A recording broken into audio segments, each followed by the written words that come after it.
कर्म ही जीवन का सबसे बड़ा सत्य है। जो जैसा करता है वैसा ही भोगता है। कर्मों से कोई बच नहीं सकता, पर कर्म सुधार कर भविष्य अवश्य बदला जा सकता है। राधे राधे भक्तों, आज हम हमारे YouTube चैनल पर कर्मों के फल की एक प्रेरक कथा का श्रवण करेंगे। आप सभी का स्वागत है मेरे YouTube चैनल समस्त व्रत कथा में। कर्म का फल की जो कथा है वो इस प्रकार है। बहुत प्राचीन समय की बात है। हिमालय की तराई में धर्मपुर नाम का एक समृद्ध नगर था। नगर बहुत अधिक सुंदर था। वहाँ पर बाग बगीचे, विशाल मंदिर और वहाँ धर्मपरायण लोग रहते थे।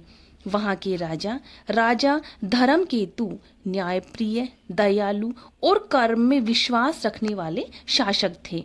वे सदैव कहते थे, मनुष्य अपने भाग्य का निर्माता स्वयं होता है। जो जैसा बोएगा वैसा ही काटेगा। राजा धर्मकेतु के एक पुत्र था, राजकुमार अजय।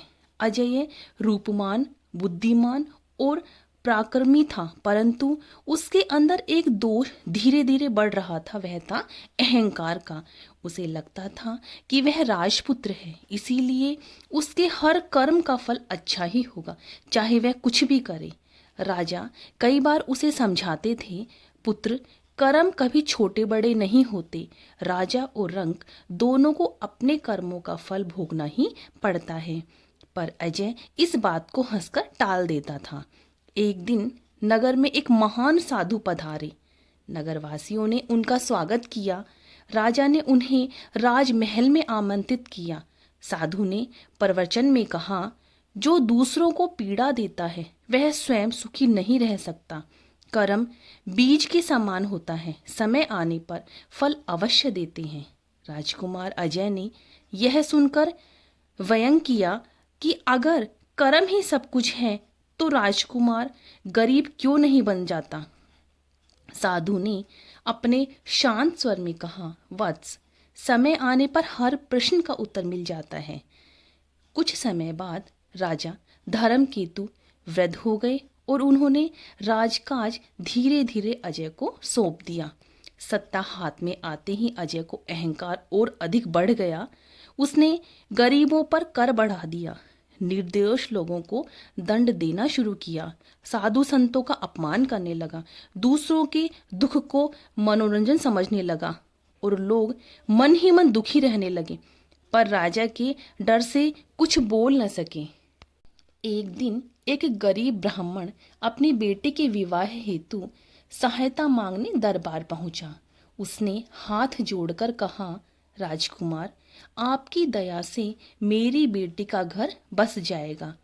अजय ने क्रोध में कहा, राजकोष भिखारियों के लिए नहीं है, और उसने ब्राह्मण को अपमानित करके दरबार से निकाल दिया। ब्राह्मण की आंखों से आंसू बह निकले। उसने मन ही मन कहा, हे ईश्वर, मुझे नहीं, इसे अपने कर्मों का फल देना। कुछ ही समय बाद राज्य में अकाल पड़ गया। वर्षा नहीं हुई, फसल नष्ट हो गई, जनता भूख से परेशान हो गई। अजय ने अनाज के भंडार अपने लिए सुरक्षित रखे और लोगों की सहायता नहीं की। यही नहीं, उसने अनाज महंगे दामों पर बेचना शुरू कर दिया। लोगों के मन में उनके प्रति रोष भरने लगा।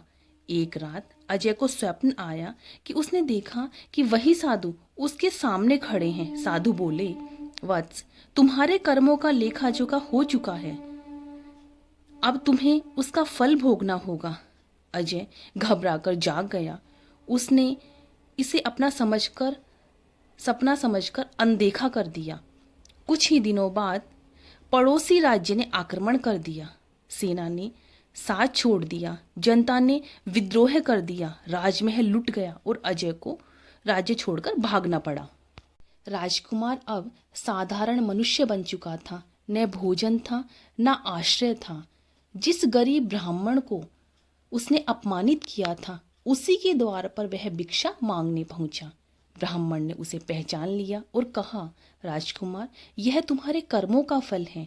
मैंने तुम्हें कभी श्राप नहीं दिया, केवल तुम्हारे कर्म ही लौट कर आए हैं। ब्राह्मण ने उसे भोजन दिया और समझाया, मनुष्य को अपने कर्मों से कभी बचने का मार्ग नहीं मिलता। अजय की आंखों से आंसू बहने लगे। उसने अपने सभी गलत कर्म याद आने लगे। उसने ब्राह्मण के चरणों में गिरकर क्षमा मांगी। यह वर्षों तक साधारण जीवन जीता रहा, लोगों की सेवा की, भूखों को भोजन कराया, अहंकार त्याग दिया। धीरे धीरे उसके जीवन में शांति आने लगी। एक दिन वही साधु पुनः प्रकट हुए और बोले, वत्स, कर्म का फल टल सकता है, मिटता नहीं, पर अच्छे कर्म पुराने पापों को हल्का अवश्य कर सकते हैं। अजय ने जीवन भर इस सत्य को नहीं भूला। इसीलिए कहा जाता है कि कर्म ही जीवन का सबसे बड़ा सत्य है। भक्तों, यदि आपको मेरी यह कथा अच्छी लगी हो तो प्लीज़ मेरे चैनल को सब्सक्राइब करें, लाइक करें और ज़्यादा से ज़्यादा शेयर करें। राधे राधे भक्तों।